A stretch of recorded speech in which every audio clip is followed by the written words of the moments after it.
Barbecue, Walter Jones. Congressman, great to have you back, sir. Well, John, thank you, and I'm glad you just told the horror stories of Obamacare, but there is a solution, so thank you for sharing that. I enjoyed listening to that myself. You know, I am, like most members of Congress, I am in Obamacare, so I can honestly tell you that it is a nightmare, but we're going to other things.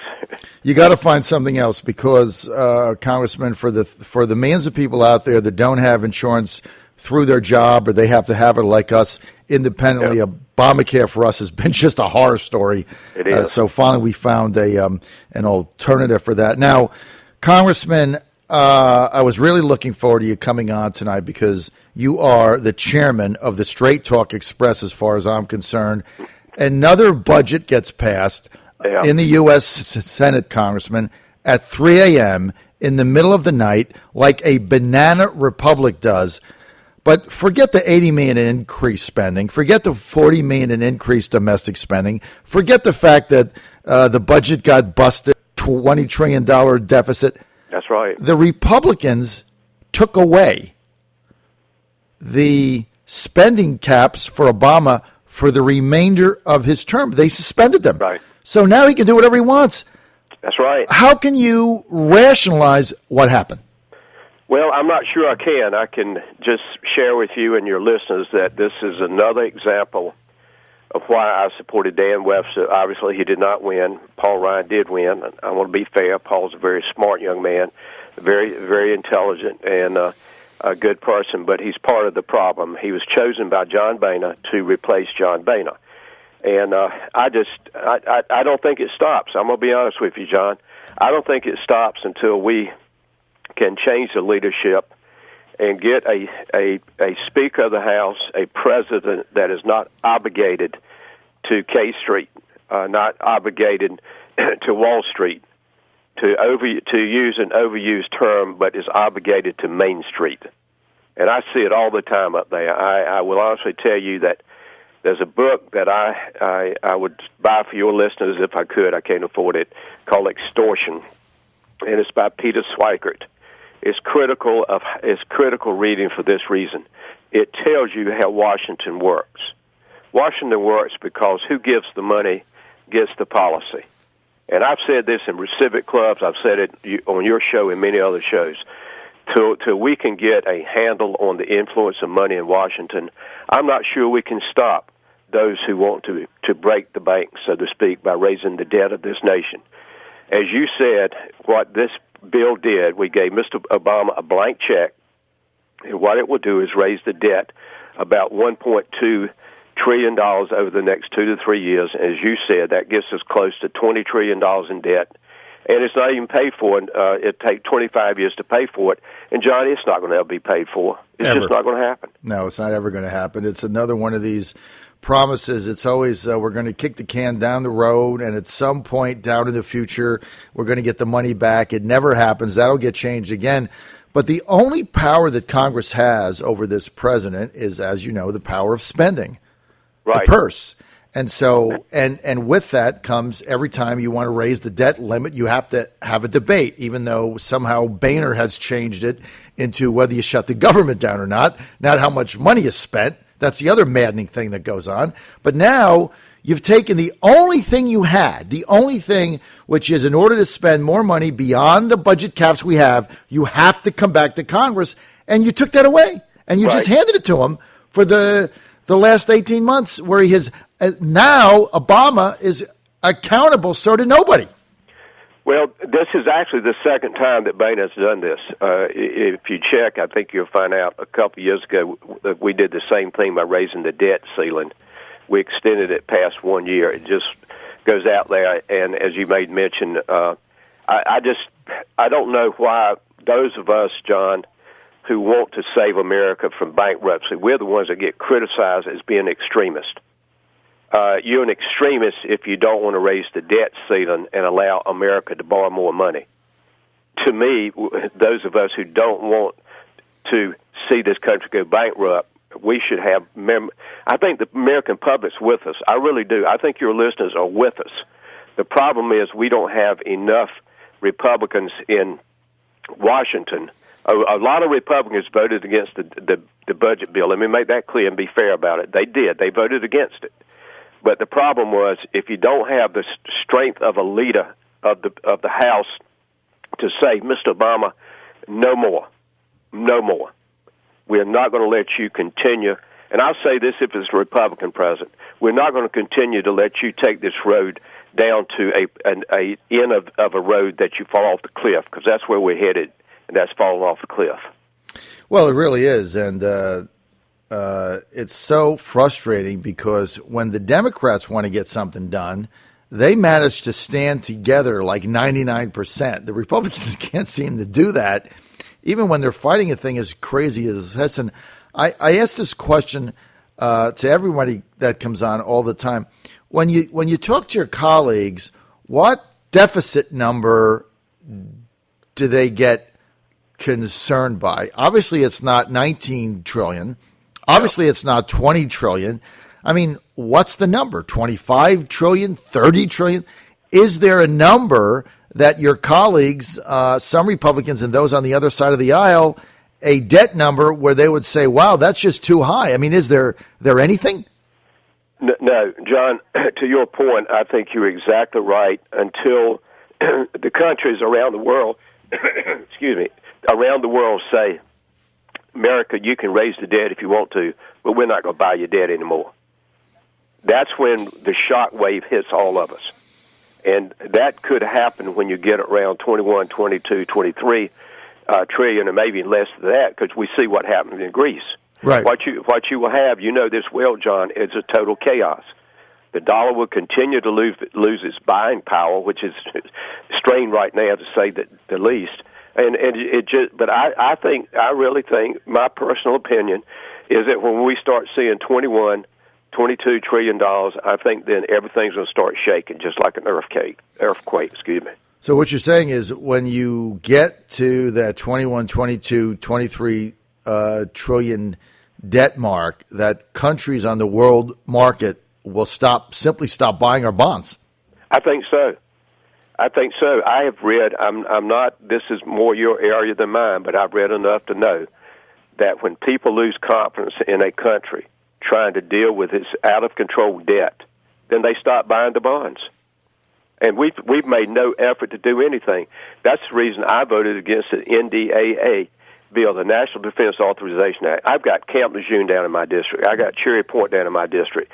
I love the military. I appreciate the military.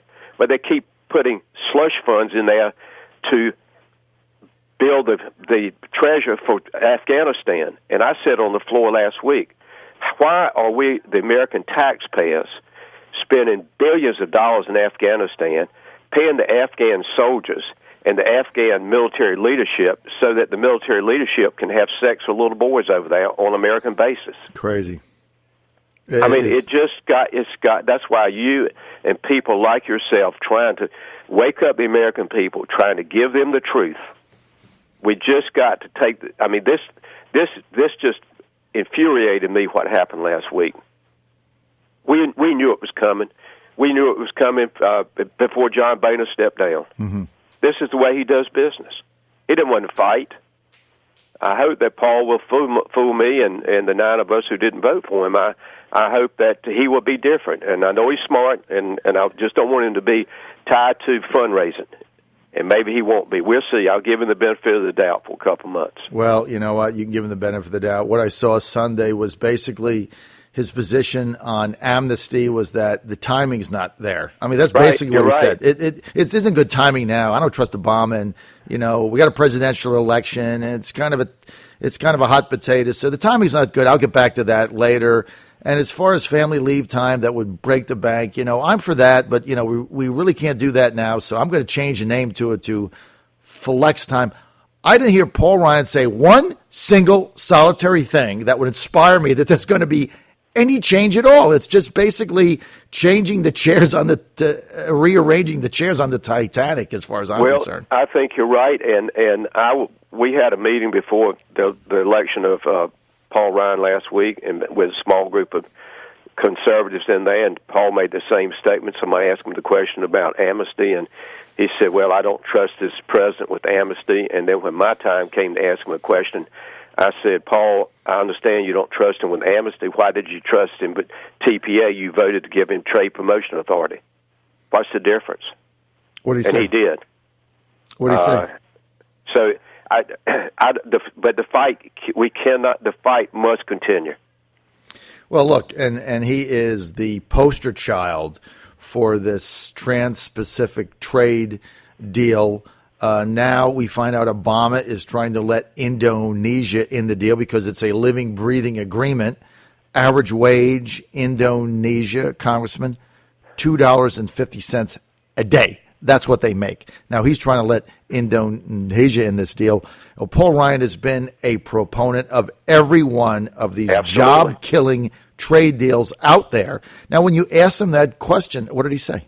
Well, let me tell you, this is where, well, when the Trade Promotion Authority, he made the statement that, well, I'm kind of a free trader, and the point I was trying to make with my colleagues there, with about 12 of us in there, you better be careful. This man says you can't trust Obama on amnesty, but he can trust him on trade. I said, I'm just trying to make a point. Mm-hmm. It was not a public forum; it was a private forum. But I get it. This is where this Trans-Pacific Partnership is just one more giveaway of American jobs. And you're right about Indonesia paying $2 and something an hour. That I don't understand. This is where I say again that the American people are so upset.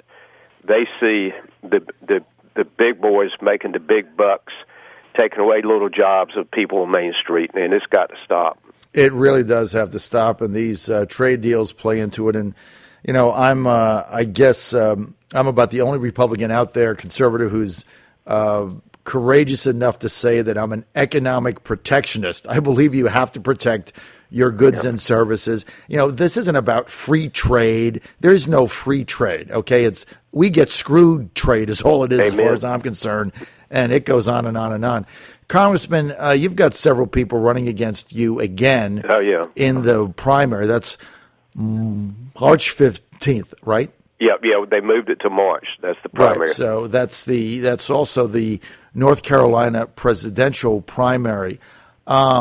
I think your re-election is absolutely critical. If people want to get involved or find out how they might volunteer for your campaign or just find out what's going on, where do they go? Well, we have a campaign. We put together a campaign organization, and I'm going to get back with you with the contact number, if that's okay. Sure. I haven't been the last 2 weeks. I've been so wrapped up with this speakers thing. My ideas of a campaign are in the background way back. So, but I appreciate you saying that, and I will get that to you. Well, we'll get you hooked up for that. And look, Congressman, I'm going to come down there a couple times to your district, do whatever I can do because. Well, I'd love you too. Tell you what, you're one of the voices of reason, and we've got to send Walter Jones back to the House of Representatives. And thank you, John. I'm surprised that you just, your wife doesn't say, just get the hell out of there and come home, right? Well, there will come a time, but she knows my heart. She knows my energy, and I thank God for the health that I have now. I got a little bit of a cold, but other than that, I'm fighting for what I think that truthfully is the will of God, and that is to do my part in a very small way, as you're doing your part, John, to wake up America before it's too late. Time is running out. Congressman, I've only got 2 minutes, but both of us are kindred souls in our opposition to these wars throughout time. And so we're on the same page on that. Now we got Obama sending 50 special ops men and women to go fight in Syria. We have no authorization of war, no declaration of war. It's like the King's Army. What are 50 people going to do? Well, let me tell you, this is where I have joined with Jim McGovern, very liberal from Massachusetts, Barbara Lee, very liberal from California, trying to get the damn House of Representatives to meet its constitutional responsibility, and nothing more important than to debate the justification of war. And you're right, John, we don't even do it anymore. It's like, Mr. President, just do whatever you want to. Yep. I'm going to continue to raise Cain about this, John, because once we see an American soldier in an American uniform, with ICE cutting the head off, it's going to be a different day for America. It really is. And once again, we're sending our young men and women into a foreign country that isn't even, and I've said this 100 times. I mean, there's many arguments to say that Assad could be an ally of ours. He hasn't done anything to the United States, and now we're sending troops in. I don't care if it's 55 or 5,000. We're sending troops into a foreign country. John, it's the first to topple a government. That's exactly right. And Assad, just like Hussein. We try to see like we can change the Middle East. We cannot change the Middle East. The Middle East is what it is.